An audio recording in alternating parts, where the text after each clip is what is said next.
ദേശത്തിനായി ജീവിക്കാനും ജീവൻ സമർപ്പിക്കാനുമുള്ളവരുടെ മഹത്തായ ഇടമാണ് ഇന്ത്യൻ ഡിഫൻസ് സിസ്റ്റം.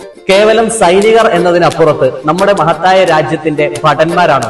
കേരളത്തിലെ 10,000-കണക്കിന് വിദ്യാർത്ഥികളുടെ ചിരകാലാഭിലാഷമായിട്ടുള്ള ഇന്ത്യൻ ആർമി, നേവി, എയർഫോഴ്സ് തുടങ്ങിയ അവസരങ്ങളിലേക്ക് ഓടിക്കയറിയ നാഷണൽ ഫോഴ്സ് അക്കാദമിയിലെ മിടുക്കരായ ചില വിദ്യാർത്ഥികളെ നമുക്കൊന്ന് പരിചയപ്പെടാം.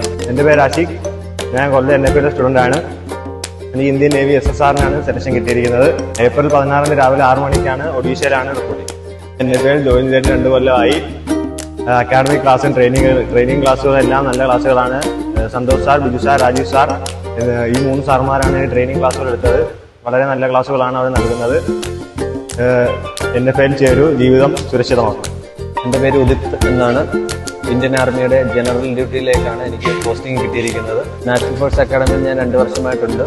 ഇതിനിടയ്ക്ക് തന്നെ 10-20ഓളം ടെസ്റ്റുകളും റാലികളും അറ്റൻഡ് ചെയ്തതിന് സഹായിച്ച ഒട്ടേറെ പേര് NFAയിലുണ്ട്. സാറുമാരായാലും അക്കാഡമിക് ക്ലാസ് എടുക്കുന്ന ടീച്ചർമാരായാലും അവരുടെ സപ്പോർട്ട് മുഖാന്തരമാണ് ഇതുവരെ ഞാൻ എത്തിയത്. അവർക്കും NFAയ്ക്ക് ഞാൻ നന്ദി പറയുന്നു. എൻ്റെ പേര് അനിൽ സന്തോഷ്. ഞാൻ കഴിഞ്ഞ 1 വർഷമായിട്ട് NFAയിലുണ്ട്. അപ്പം എനിക്ക് കിട്ടിയിരുന്ന ട്രേഡ് എന്ന് വെച്ചാൽ ഇന്ത്യൻ ആർമി ക്ലർക്കാണ്. അപ്പം നിലവിൽ പറയുകയാണെങ്കിൽ അത്യാവശ്യം നല്ല കട്ട് ഓഫും അതേപോലെ ജോലി ശതമാനം കുറവുള്ളൊരു ജോലിയാണ് ഇന്ത്യൻ ആർമിയിലെ ക്ലർക്ക്. അപ്പം എൻ്റെ കഷ്ടപ്പാടിന് എനിക്ക് ബലം കിട്ടി. അപ്പോൾ അതിന് എന്നെ ഒട്ടേറെ പേര് സഹായിച്ചിട്ടുണ്ട്. അതിന് NFAയോട് ആദ്യം തന്നെ നന്ദി പറയുന്നു. ഇനി വരുന്നവരോട് പറയാനുള്ളത് വരിക, നിങ്ങൾക്കും ഇതേവരെ ജോലി കിട്ടും. നന്ദി, നമസ്കാരം.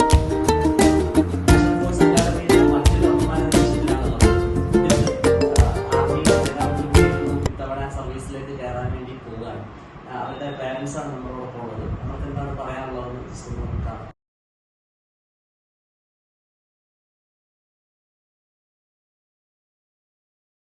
വർഷമായിട്ട് ഇവിടെ വരുന്നുണ്ട്. ഇവിടുത്തെ കോച്ചിങ്ങാണ് മെയിനായിട്ട് മോനെ ഇതിൽ